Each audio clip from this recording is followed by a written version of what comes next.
here's the asteroid story. An asteroid the size of the Rose Bowl, more than 1,000 feet across, feels its way toward the Earth right now. It'll come by first in 2029, and we'll see it up there. It'll be closer than our satellites, a thing the size of the Rose Bowl hurtling through the air. And then it comes again in 2036, and that's when it may get interesting. The debate over just how close it'll get is sparking some serious debate between Russian scientists and American scientists. Here's a satellite picture of the thing. This is from, well, with this and, you know, this tells you nothing. But see it there? I don't know, that circly thing in the middle maybe? This was from 2004. It doesn't look very intimidating here. Both sides seem to agree that in 3 decades the asteroid will fly very close to Earth. But Russian scientists warn that our planet's gravity could change the asteroid's path and set it on a collision course. NASA scientists say there is a minuscule, little bitty chance of that happening. 1 in 250,000. Better than winning the lotto, and somebody will. Joining us now, MIchio Kaku. He's a theoretical physics professor at City University of New York, CUNY. He's also the author of Physics of the Future, and a new book coming out in about a month, and we'll tell you about that in about a month. So, good to see you. 2029, it flies by underneath the satellites. That's right. Mark it on your calendar. Friday the 13th, April 2036.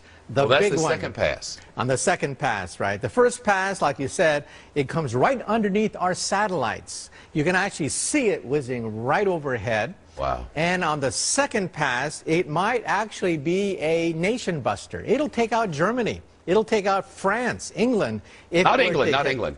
Right. Or the entire northeast of the United States. Careful. It'll hit with the force of 100,000 Hiroshima bombs. Really? If it hits? If it hits, right. It's a catastrophe beyond human comprehension. And the head of the Russian Space Agency has said that the Russian scientists should think of some ways of deflecting it or handling this menace in 2036. What are we going to do, shoot it with a laser?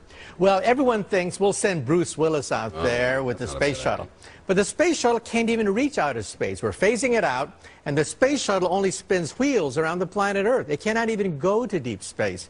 We need a new booster rocket to take us out there. Maybe China will build us one. Maybe, and then we have to nudge it out of the way. The farther it is, the easier it is to push it out with rockets so it'll miss the planet Earth.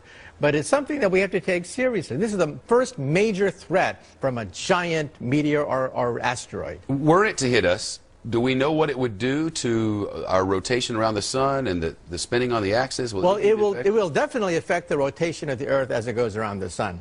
The immediate impact would be a gigantic shock wave going out maybe 50 to 100 miles, then firestorms going out to hundreds of miles beyond that. Firestorms. And then meteorites raining back down on the planet Earth. So the devastation would be on the order of 500 to 1,000 miles. Think of a bullseye containing half the United States. That's the potential impact.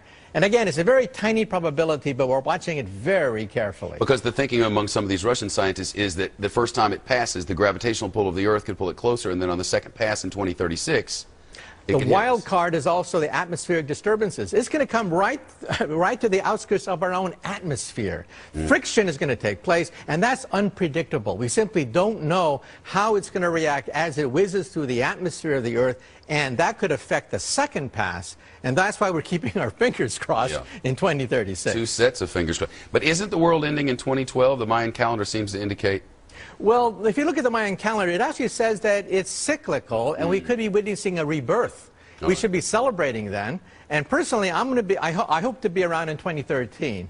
So don't sell the store, don't get divorced, don't ruin your life in 2012. All right, I'm sure some people will. News from the future. 2012 is going to be weird.